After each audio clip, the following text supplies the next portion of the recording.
자, 우리 문제 가지고 이제 보시게 되면은 먼저 나와 있는 주제가요. 매수 신청 대리인 등록 등에 관한 주제 보겠습니다. 틀린 것은 자, 공인중개사, 중개사무소 개설 등록을 하지 않게 되면 매수 신청 대리인 등록을 할 수 없다 해서 기초가 되는 개념이죠. 개업 공인중개사만 매수 신청 대리인 등록할 수 있다.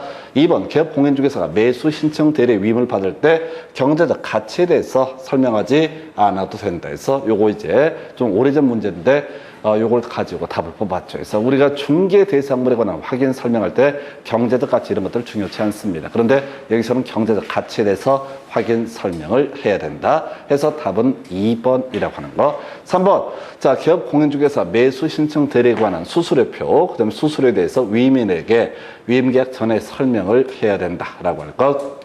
매각 장소에 직접 출석한다. 그 다음에 기업 공인중개사가 매수 신청 대리 업무 정지 처분을 받았을 때 그 사실을 출입문에 표시한다. 그래서 여기서는요 3번부터 5번까지 다 쓸데없는 소리야. 이런 것들은 다시 나와도 답이 되지 않는 지문 해서 유일하게 기억할 게 1번, 2번 개공만이 매수 신청 대리인 등록할 수 있고요. 그 다음에 경제적 가치에 대해서 설명을 해야 된다. 해서 25회 때 좀 오래전에 나왔던 주제. 자, 그 다음 문제 가서 또 확인해 보도록 하겠습니다. 자, 공인중개사의 매수 신청 대리인 등록 등에 관한 규칙의 내용 틀린 것을 고르시오라고 해서 1번 볼까요?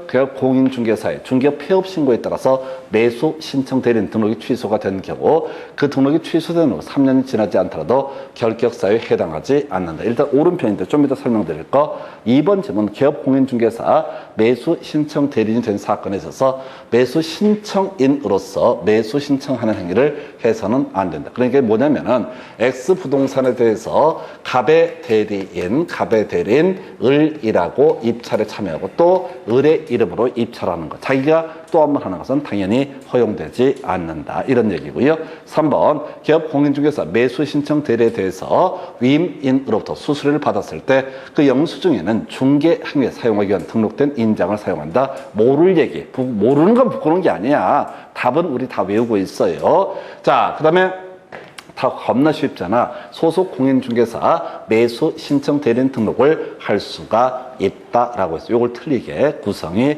된 사례가 되겠습니다. 그래서 그러니까 답은 겁나 쉬워요. 몇 개 외우는 거 가지고 다 답을 뽑아. 그래서 중간에 우리가 힘들게 하는 몇 가지 질문이 나왔을 때 절대 겁을 먹지 말고 어디 보자, 내가 아는 게 어디 있나 이렇게 찾아가시면 거의 다 지금까지 딱 한 문제 해결을 제외하고 다 해결할 수 있습니다. 자, 그 다음에 이제 법원 매수 신청 대리인 등록을 한 기업 공인중개사 법원 행정처장이 인정하는 특별한 경우 그 간판에 법원 휘장 등을 표시할 수 있다. 이게 뭐냐면은 원래 법원 간판에다 휘장 등을 표시해서는 안 된다. 다만 특별한 사정인 경우를 제외한다라고 했으니까 특별한 사정이 있을 때는 다 휘장 등을 표시할 수 있다. 이런 논리 구조예요. 그런데 역시 영향가 전혀 없다고. 자, 요거 하나 볼까요? 개업 공인중개사의 중개업 폐업 신고가 있으면 어떻다? 매수 신청 대리인 등록이 취소가 되죠? 그런데 3년 경과되지 않더라도 이 사람은 어떻다? 자, 사고 친 게 아니기 때문에 다시 매수 신청 대리인 등록을 할 수 있다. 그나마 답 아닌 것 중에 영향가 있는 지문은 바로 이 지문이 되게 된다. 그래서 이렇게 해서 4번하고 1번 정도만 의미가 있고 나머지 신경 쓰시면 안 돼. 우리는 그저 몇 개 지식을 달달달 외운 다음에 그 아이들을 찾아가는 방식으로 생각하셔야 돼. 이게 시험에 나왔다고 해서 이걸 막 쳐입고 하게 되면 아무 의미가 없어요. 왜? 다시는 나오지 않으니까. 계속 나오는 거, 계속 2번, 3번 나오는 거 이걸 찾아가셔야 돼. 이게 기출문제 잘못 공부하게 되면요 작살납니다. 양이 어마무시하게 늘어버려요. 웬만한 기본서보다 더 늘어버리는 문제가 터지게 됩니다. 그래서 답은 4번. 그 다음 문제 가서 살펴보겠습니다. 자, 지금 이제 27회 문제 이어서, 자, 27회 때 똑같은 문제인가? 자, 공인중개사의 매수 신청 대리인 등록 등에 관한 규칙의 내용 옳은 것을 고르시오. 해서, 자, 아까 나왔던 질문 그대로 나와 있죠? 중개사무소 개설 등록을 하지 아니한 공인중개사, 이 사람 매수 신청 대리인 등록할 수 없다. 개공만이 매수 신청 대리인 등록을 할 수 있다. 업어치고 내치고. 2번, 매수 신청 대리인으로 등록된 개업 공인중개사 직접 출석해야 되는데 대리 출석해 할 수 있다. 주어서 끊어가셔야 돼. 함정 안 파니까 대충 읽으시면 돼. 직접 출석을 해야 된다. 전혀 중요치 않아. 3번 질문, 매수 신청 대리인이 되고자 하는 법인인 개업 공인중개사 주된 중개사무소 관할 지방법원장에게 등록을 해야 된다. 요게 답이 되는 주제. 아까 우리가 소속 공인중개사 매수 신청 대리인 등록할 수 없다. 두 번째, 개공이 매수 신청 대리인 등록할 때 바로 자 중개사무소 소재지에 관할 지방 법원의장에게 매수 신청 대리인 등록을 해야 된다. 이 주제가 이제 답이 되잖아요. 그러면 이 지방 법원의장이 등록 취소, 폐업했을 때 등록 취소, 폐업하고 3년 경과되지 않더라도 바로 재등록을 받아줄 수 있다. 요 얘기로 꼬리에 꼬리를 물고 구성을 하는 주제예요. 그래서 지금 이 문제 답은 3번이고요.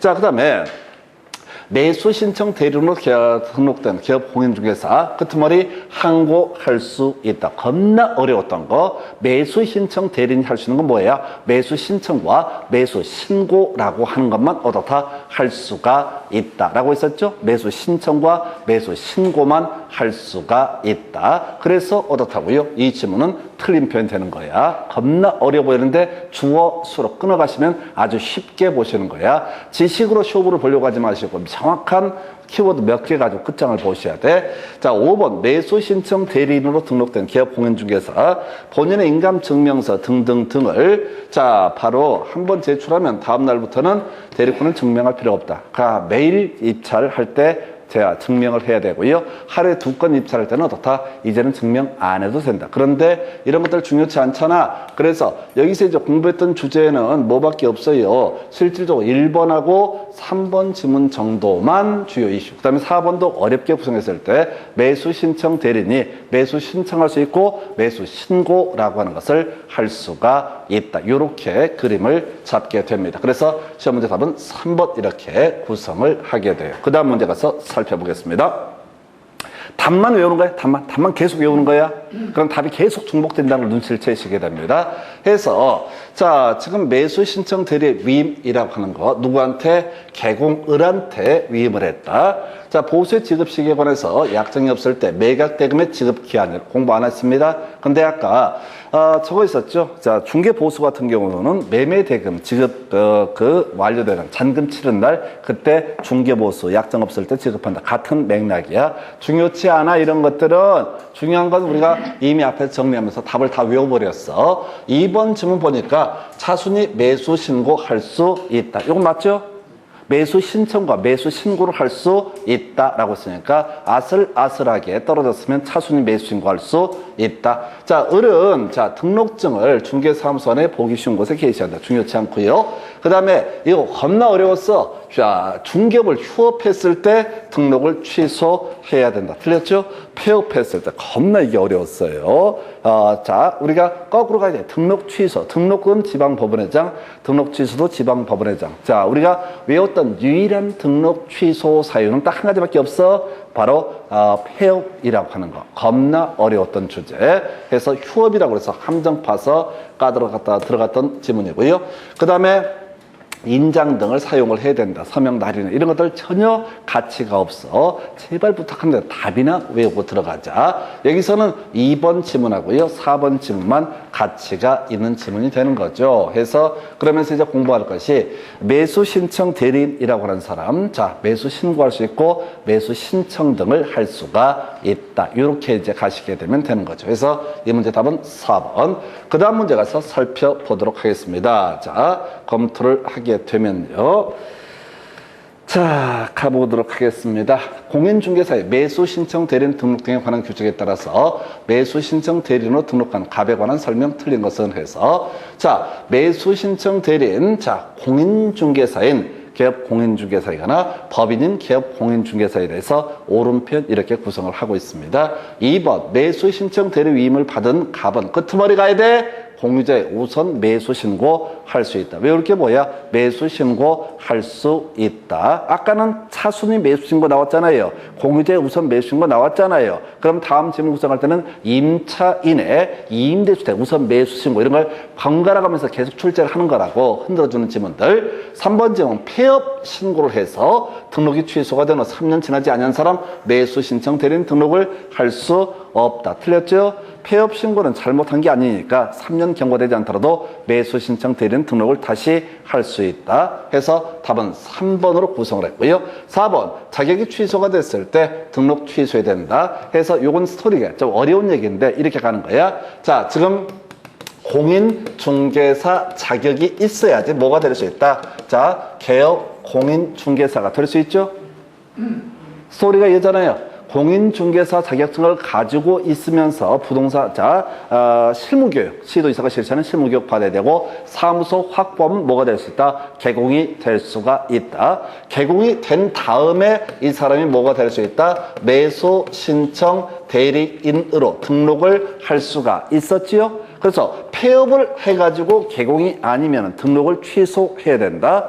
자격 취소가 돼서 시도지사가 자격 취소를 해서 공인중개사로서의 자격이 없게 되면 개공으로서의 자격도 없어지고, 따라서 이때 바로 매수 신청 대리인 등록도 취소해야 된다. 이런 식의 논리 구조인데 큰 의미 없어. 답이 아니잖아. 새로운 지문 나오면 답 아니야. 그 다음에 5번 매각 장소 등에 직접 출석을 해야 된다. 나와도 답 아니죠? 대리 출석에서 틀리게 뽑아주고. 그래서 이 문제 답은 뭐라고요? 3번 이걸 가지고 구성을 하게 됩니다. 요렇게 해서 지금 보시다시피 거의 새로운 문제가 없어. 답은 거의 다 같이 구성을 하고 있다. 아까 25일 때 나왔던 게 경제적 가치에 대해서 설명해 둔 이런 게 좀 특이한 지문이고, 나머지는 계속 같은 얘기예요. 이렇게 내기도 어렵고, 근데 더 놀라운 건 이렇게 됐는데 또 틀리기도 어려울 거야. 틀리기도 어려울 거야. 그래서 이게 뭐냐면은 한 가지만 기억을 하시면 돼. 절대 지문 5개 모른다. 이게 핵심이야. 알려고 노력할 필요도 없고 노력해봤자 안 되는 거야. 그리고 애초에 모른다고 전제를 하고 답대는 몇 개지만 탈탈 찾아가게 되면 이게 몸도 편하고 점수도 잘 나와. 근데 이제 보통 사람들이 뭐 약간 자학하는 그런 성향들이 있는 것 같아. 쓸데없는 걸 처음 외우려고 용을 써. 그러면 안 외워지니까 짜증나고 점수가 안 나오니까 짜증나고 해서 또 그 얘기하죠. 그러다 어려운 문제 나오면 그냥 대충 찍고 넘어가면 되는 거지 뭘 어려운 문제까지 걱정을 해. 쉬운 문제 틀리지 않는 걸, 그게 실력이고 점수입니다. 해서 여기까지. 그래서 지금까지 문제 중에 새로 제가 몇 개 지적해드린 그 외에 예외 이슈들이 없어. 왜? 그것만 분석을 했어요. 가르치니까. 그리고 문제가 계속 중복이 된다는 걸 느끼셔야 됩니다. 해서 지금 이 문제의 답은요, 3번 이렇게 구성을 했고요. 자, 그 다음 주제 설명드리도록 하겠습니다. 자, 이 문제는 24회 때 나왔던 문제네요. 24회 때 나왔던 문제. 자, 보니까 금지 행위에 해당하지 않는 것은, 우리는 금지 행위를 공부한 적이 없어. 근데 공부했던 게 뭐가 있어? 매수 신청 대리인이 할 수 있는 거. 뭐 할 수 있다? 매수 신청과 매수 신고를 할 수가 있다. 그래서 5번 매수 신고 나와 있죠? 나와 있죠?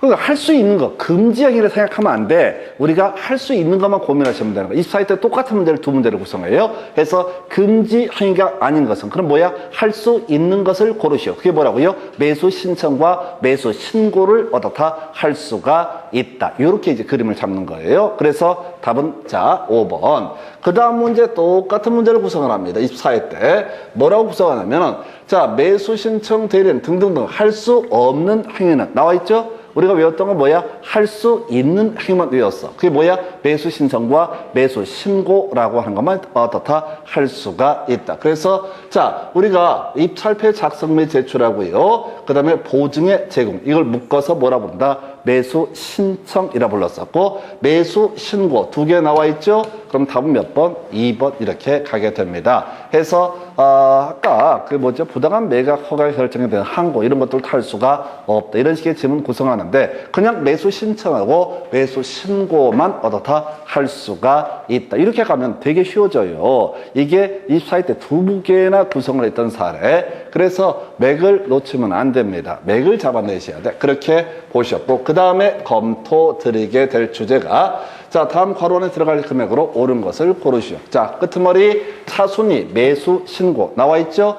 다시 아까부터 겁나 강조드렸던 거, 차순위 매수 신고 설명드립니다. 자신의 신고액이라고 하는 것이 최고가 매수 신고액에서 보증액을 뺀 금액을 넘는 때만 뭘 할 수 있다? 차순위 매수 신고를 할 수 있다. 다시 한번 외우겠습니다. 자신의 신고액, 자신이 입찰했던 그 금액이라고 하는 것이 최고가 매수 신고액에서 보증액을 뺀 금액을 넘는 때만 뭘 할 수 있다? 차순위 매수 신고를 할 수 있다. 쫄지 말고 무조건 얘는 그냥 답을 도배해버린 애야.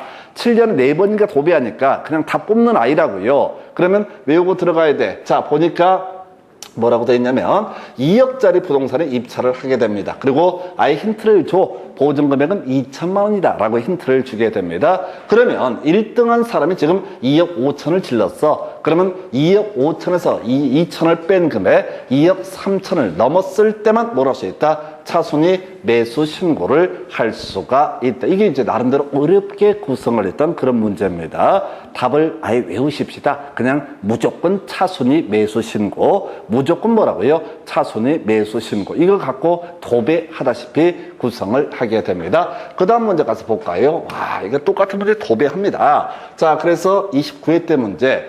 자, 기업공인중개사가 중개의뢰인에게 경매에 관해서 설명한 내용으로 옳은 것을 모두 고른 것을. 그래서 자, 차순위 매수 신고액은 신고는 그 자신의 신고액이 최고가 매수 신고액에서 보증액을 뺀 금액을 넘는 때만 어떻다 할 수가 있다. 추접시 이렇게 넘지 않는 때만 할 수가 있다. 하도 많이 나오니까 이걸 틀리게 구성이 됐습니다. 기억번 틀리게 갔죠. 기억번은 다 죽여버려야 돼 해서 그럼 2개 제거하는구나. 자, 매각 허가 결정이 확정돼서 대금 지급 기한에 통지를 받으면은 매수인은 그 기한까지 대금을 지급해야 된다. 아무것도 아니야. 자, 아까 우리가 자, 이런 게 있었죠. 자, 지금 기일 입찰을 하게 됩니다. 그럼 기일 입찰을 한 날 뚜껑 까가지고 1등한 사람 알려주고, 그 다음에 차순위 매수 신고할 사람 있으면 그 사람 받아가지고 법원에 보내게 됩니다. 판사한테 보내게 되면 판사가 매각 허가 결정을 할 수가 있다. 매각 허가 결정을 하면서 매각 대금의 지급 기한이라는 걸 알려준다고. 너 언제까지 돈 내? 그래야지 이거 낙찰 받는 거야 라고 알려준다고. 그러면 그 기한까지 어떻다? 기한까지 이 돈을 납입을 하게 되면은 이때 그 권리를 취득을 하게 된다라고 하고, 좀 이따 보시면 이걸 하고 도비하다시피 그 기일에 매각 대급 지급 기한 일에 납부를 해야 된다. 하도 많이 나와. 그게 아니야. 5월 4일까지 납부하셔. 그러면 5월 3일날 납부해야 되고 5월 4일날 납부해야 된다. 요걸 억지로 하도 많이 출자자가 틀리게 구성할 때는 매각 대금 지급 기한 일에 납부를 해야 된다. 틀렸다고. 아니, 내릴 게 없잖아요. 하도 내릴 게 없으니까 지금 내는 지분들이 거의 유형화돼 있다 보니까 출제위원 입장에서는 이제 말장난 하는 거야. 이게 더 좋아. 뭐 이상한 문제 내는 것보다 내는 거 계속 도배하듯이 내는 거 해서 요거 옳은 표현. 자, 매수인 매각 대금을 다 낼 때 이미 권리를 취득하지 소유권 이전기를 넘겨받아야 취득하는 것은 아니다. 디귿번도 틀렸죠? 해서 이거 기억하고 디귿은 틀렸잖아. 옳은 것은 뭐야? 니은, 리을. 답 4번 가는 거죠? 내용 보지 마시고 실제 시험이라고 생각하시고 여기서 주요 이슈가 사실 되는 건 뭐라고요? 기억하고 그 다음에 디귿. 이게 워낙 기초적인 개념이야. 그래, 기억 디귿 틀렸고 리을번 볼까요? 매각 부동산의 호순위 저당권자가 경매를 신청해서 매각되더라도 선순위 저당권은 매각으로 소멸되지 않는다. 이거 틀렸네요? 이것도 틀렸구나. 그럼 답은 2번이구나 해서 설명드릴까요? X 부동산의 1순위 저당권자가 있게 됩니다. 해서 이 사람이 있을 테고, 그 다음에 2순위도 저당권자가 있다고 한번 해보겠습니다. 이게 갑이고 이게 을이다. 그 다음에 병이 3순위 전세권이라고 한번 전제를 해보겠습니다. 자, 그럼 경매가 진행되면 누가 경매 신청을 하든 간에 말소 기준 권리는 뭐가 된다? 1번 저당권이 되게 된다. 그래서 2순위 저당권자가 경매 신청을 해도 말소 기준 권리 얘니까 얘부터 시작해서 모두 어떻다? 매각으로 소멸하게 된다. 그럼 1번 틀렸네. 후순위 저당권자가 경매 신청을 해서 자, 경매가 이루어져서 매각이 이루어지게 된다라고 하게 되면은 선순위 저당권자부터 매각으로 소멸한다. 답은 이제 2번, 니은번만 옳게 구성한 사례가 되겠습니다. 그래서 하여튼 요 정도 문제가 여기서 뽑을 수 있는 문제 거의 대부분입니다. 거의 맥시멈이에요. 그래서 지금 29회 때 나왔던 지문 니은 하나 옳게 구성했고요. 자, 그 다음 문제 가서 확인을 해보도록 하겠습니다.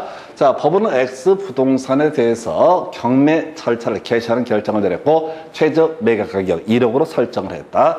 자, 이때 개공의 설명으로 자, 옳은 것은 이렇게 되어 있습니다. 자, 가볼까요? 갑이 1억 2천에 매수 신청을 하고자 할 때 1,200만 원 아니죠? 자, 최저 매각 가격의 10분의 1, 1,000만 원. 자, 입찰 금액이 아니라고 바로 최저 매각 가격의 10분의 1에 해당하는 금액을 보증으로 제공해야 된다. 2번, 최고가 매수 신고를 한 사람이 2명인데 그 2명에 대해서 다시 입찰케 해야 된다. 공동일이라고요. 공동일이면 그 2명에 대해서만 어떻다? 다시 입찰을 다시 붙여야 된다. 여기서 이제 파생되는 문제가 갑이 다른 사람과 동일한 금액으로 최고가 매수 신고를 해서 다시 입찰을 하게 되는 경우 전에 입찰 가격에 못 미치는 가격으로 입찰해서 매수할 수 있다. 안 되는 거지. 이게 이제 뭐냐면은 1등한 사람이 1억 5천을 썼다고 공동일이야. 그럼 그 사람한테 다시 어떻다? 두 사람을 붙인다고. 누가 진정한 1등인가? 근데 얘들이 1억 4천 쓸 수 있다 없다? 없다. 만약 그렇게 하면 작당을 하고 얘들이 장난치겠지? 그죠? 기존 금액보다 낮게 매길 수는 없다고요. 이게 뭔 소리냐면 X 부동산에 대해서 얘들이 만약에 최저 매각 가격이 1억인데 갑과 을이 작당을 해서 남들 1억 2천, 3천 쓸 때 얘들 둘이서 1억 5천을 썼다고 치자고요. 그러면 그냥 다시 나눠서 주는 게 아니라 다시 입찰을 붙인다고. 누구? 갑을 두 사람을 대상으로. 이 갑을 두 사람은 자신이 썼던 금액보다는 더 높게 써야 되는 거지 그보다 낮은 금액을 쓸 수 있다. 그럼 말이 안 되잖아요. 그럼 갑을 두 명만 작당을 하게 되면 나머지 만약에 10억짜리 주택이야. 근데 둘이서 15억을 써. 그리고 나서 두 번째 둘이 입찰 붙일 때 갑자기 3억 2억을 써. 그러면 안 되잖아요. 그러니까 기존 금액보다 더 높게 입찰을 해야 된다. 이거 보면서 뭔 생각을 해야 되냐면 별 개소리들이 다 있네 이 생각을 해야 돼. 우리가 공부했던 거 어디 나오지? 이렇게 찾아보셔야 돼. 얘기에 취하게 되면 막 죽어요. 그때 4번 질문 1억 5천만 원 최고가 매수 신고인이 있을 때 법원에서 보증금액을 달리 정하지 않았다면 최저 매각 가격의 10분의 1이니까 1,000만 원이죠.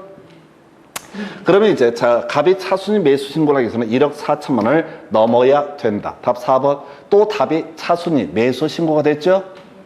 지금 2번, 3번 이런 질문, 새로운 질문이 막 등장을 했다고. 근데 답은 그저 뭐라고요? 차순위 매수 신고. 그래서 이게 믿음이 필요하십니다. 답을 어떤 주제를 뽑는다는 걸 아예 선입관을 가지고 가셔야 되지. 그냥 세워라, 내워라 읽으면서 뭐 이런 게 있어, 저런 게 있어. 이 문제는 그럼 30회도 나올 때 예를 들어서 1번은 알지만 2번, 3번은 처음 나온 지문이라고 시험에. 그러면 사람들이 당황하실 거야. 당황하지 마시라고. 어딘가 내가 아는 그 아이가 기다리고 있다. 그렇게 기다리면서 가야 되지. 그냥 일 없이 지문을 읽어버리시게 되면 죽는 거야. 딱 봤을 때 한 가지만 하시면 돼. 한 번 읽어봤는데 모르는 거잖아요. 그거 모르는 거야. 절대 두 번 보지 마시라고.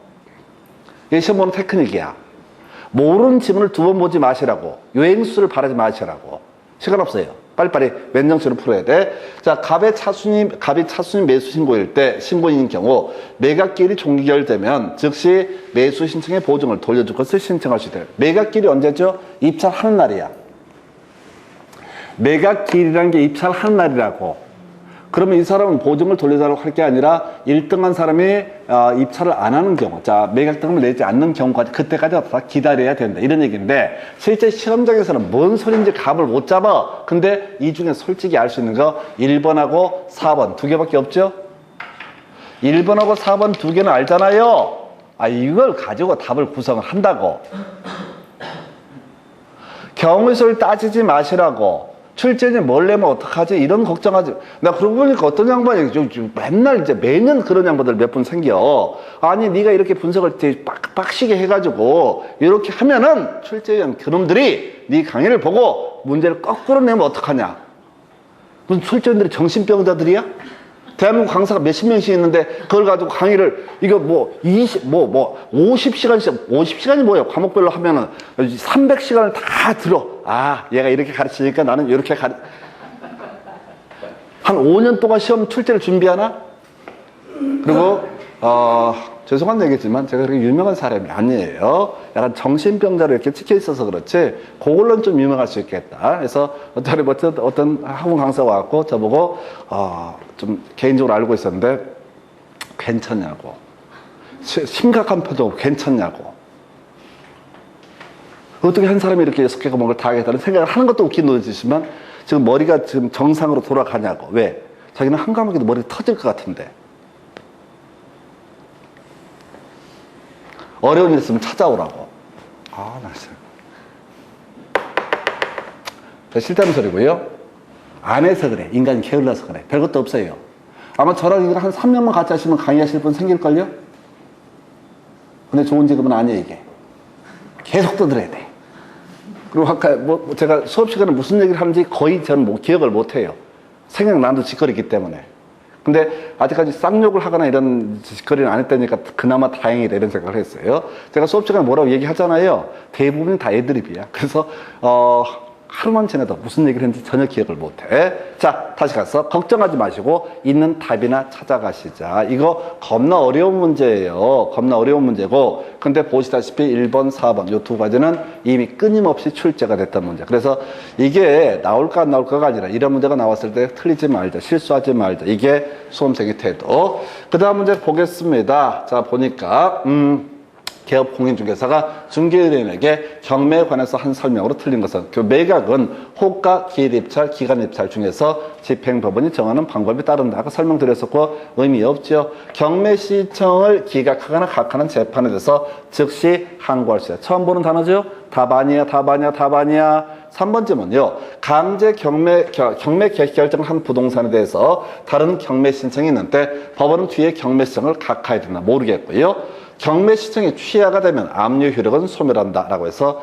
일단 옳은 표현. 5번 매각 허가 결정에 대해서 항고를 하고자 하는 사람은 매각 대금의 10분의 1에 해당하는 금전 또는 유가증권을 공탁해야 된다 해서 요거 하나 기억해 달라고 그랬어요. 매각 허가 결정에 대해서 항고, 저와 1등 낙찰 받을 사람 아니다 라고 하게 되면은 매각 대금의 10분의 1 그리고 금전뿐만 아니라 유가증권 등을 얻어 공탁하도록 한다. 이렇게 되어 있어요. 그래서 이 문제는 답이 3번인데요. 그냥 버리면 돼요. 그냥 틀리라고 낸 문제야. 자, 지금까지 나왔던 문제 중에서 7년간의 문제 중에 제가 버리는 문제 딱 하나입니다. 이 문제만 개떡 같은 문제야. 이거 하지 마시라고 29회 때인가 28회 때 그냥 죽으라고 낸 문제야. 이런 문제들 손 대시면 안 됩니다. 해서 이렇게 가시고 그 다음 문제 가서 보시게 되면은 자, 법원의 부동산 경매에 관해서 의뢰인에게 한 설명으로 틀린 것에 대해서 자, 가십시다. 기일 입찰에서 보증 금액은 매수 신고 가격의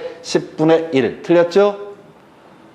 용어, 자신이 매수 신고하는 가격이 아니라 최저 매각 가격이 얼마? 10분의 1. 옛날에 아주 도배했던 문제인데 요즘에는 그 대신에 차순위 매수 신고가 주요 그 지위를 차지하고 있습니다. 해서 다시 키워드 뭐라고요? 보증 금액이라고 하는 것은 바로 최저 매각 가격의 10분의 1이라고 하는 거. 2번 질문, 1번이 틀렸네요. 해서 쉽게 나왔었고, 보나마 옛날 문제일 거야. 차순위 매수 신고 진짜 외워야 됩니다. 그 신고액이 최고가 매수 신고액에서 보증액을 뺀 금액을 넘는 때만 어떻다 할 수가 있다. 자, 3번 매수인은 매각 등을 다 낸 때 권리를 취득한다. 자, 4번 가압류 채권에 대항할 수 있는 전세권은 저의 배당 요구를 하면 매각으로 소멸한다 해서 앞에 보지 마시고 전세권 배당 요구하면 매각으로 소멸한다. 자, 앞에 보지 마시고 전세권자가 배당 요구를 하면 매각으로 소멸한다. 전세권자가 배당 요구를 하면 매각으로 소멸한다. 이 뒤만 보시는 거라고. 이게 이 자리에 들어갈 수 있는 게 뭐냐면 가압류 채권이 있고요. 그 다음에 저당권이 있을 수 있겠고 담보 가등기가 있을 수 있고 근저당권이 있고 압류가 있을 수 있고 이런 거라고. 근데 가압류 채권 우리 말소 기준 권리 하나거든요. 쫓아가시면 안 돼. 그냥 전세권자가 배당 요구를 하면 어떻다? 전세권은 매각으로 소멸하게 된다. 이게 이제 말소 기준 권리 하나를 던져놓은 건데 이걸 보시면 안 된다고. 전세권자가 배당 요구를 하면 어떻다? 매각으로 소멸한다. 이렇게 갈 테고 재매각 절차에서 전에 매수인은 매수 신청할 수 없고 보증을 돌려줄 것을 요구하지 못한다. 이건 뭔 얘기냐면 1등한 놈이 말입니다. 매각 대금을 납입하지 않았어. 그럼 다시 유찰돼서 다시 재매각을 하겠죠. 지난번에 돈 안 냈던 놈이 와서 그나저나 또 입찰 한번 해볼란다. 안 된다. 그리고 지난번 보증 냈던 거 돌려달라. 당연히 허용되지 않는다. 이렇게 가게 됩니다. 그래서 자, 이 지문도 마찬가지야. 답 1번이었는데 4번까지는 그냥 도배해버리는 그런 지문입니다. 이렇게 경매 관련해서 또 매수 신청 대리인 관련해서 각 주제별로 아무리 많아봤자 한 5개, 그럼 2개 합치면 한 10개 되거든요. 그거만 가지고 초고작작 시험 문제를 내. 전혀 개의치 않아. 왜? 이래야 난이도가 유지가 돼. 해서 답은 1번 유치했었고요. 그 다음 문제 가서 살펴보시면은 이런 식이죠. 자, 26회 때 문제. 경매에 대해서 자, 옳은 것은 자, 보증으로 매수 가격의 10분의 1 틀렸죠? 최저 매각 가격의 10분의 1이라고 하는 거. 2번 매각 허가 결정이 확정되면 법원은 대금 지급 기일을 정해서 매수인에게 통지되고 그 대금 지급 기일에 대금을 지급한다. 아까 얘기했던 거예요. 매각 대금 지급 기한을 정해주는 것이지 날짜를 특정해 주는 게 아니다. 예를 들어서 5월 4일까지 돈을 내십시오라고 얘기하지 5월 4일에 돈을 내십시오라고 얘기하지 않는다. 기한하고 기일 요걸 갖고 말장난하고 있고요. 어찌됐든 아까 29회 때가도 문제 구성되고 얘도 자주 출제가 되는 그런 주제 중에 하나가 된다. 자, 그 다음에 매각 결정 기일까지 배당 요구를 할 수 있다. 아까 배당 요구의 종기까지 어떻다? 배당 요구를 할 수 있다. 어려워. 배당 요구의 종기 정해놓고 그 다음에 배당 요구하면 그 결과를 반영해서 최저 매각 가격을 결정한다. 이렇게 설명을 드렸습니다. 자, 4번 매수인은 유치권자에게 유치권은 담보는 채권을 변제할 책임이 없다. 틀렸고요. 자, 그 다음에 저기 봐봐. 아는 거에 나와 있잖아. 전세권자가 배당 요구를 하면 매각으로 소멸한다. 나와 있죠? 전세권자가 배당 요구를 하면 매각으로 소멸한다라고 돼 있죠? 그러니까 지금 계속 뽑고 있는 주제가 있다고, 계속 답을 뽑는다고. 아까는 가압류채권자에게 대항할 수 있는 전세권으로서 배당 요구를 하면 이렇게 흔들어주고, 여기는 뭐라고? 저당권에 대항할 수 있는 경우라도 이렇게 흔들어주잖아. 근저당권에 담보 가등기 이렇게 계속 바꿔치기 한다고. 근데 앞에는 필요 없고 전세권자가 배당 요구를 하면 더 매각으로 소멸한다. 그럼 이 문제를 가지고 보게 되면 1번 알아야 되고 2번도 자주 나오는 지문이야. 매각대금의 지급 기한일을 정해주고 그 기한까지만 매각대금을 완납하면 된다라고 하는 거 자주 나왔었고요. 그 다음에 중간에 자 3번, 4번 별 필요 없고요. 5번 질문 전세권자가 배당 요구를 하면 더 전세권은 매각으로 소멸하게 된다. 해서 지금 기출문제를 분석해 드리는 취지가 이거야. 낸 거 지겹게 내고 있다. 낸 거 정말 징글징글하게. 처음 들으실 때는 뭔 소리가 싶은데 이게 좀 한두 수는 돌아버리면은 루틴이 딱 정해져. 이게 외우고 자식할 것도 없어요. 그래서 이딴 식으로 공부를 해서 증을 따잖아요. 겁나 실력 없는 중개사가 됩니다.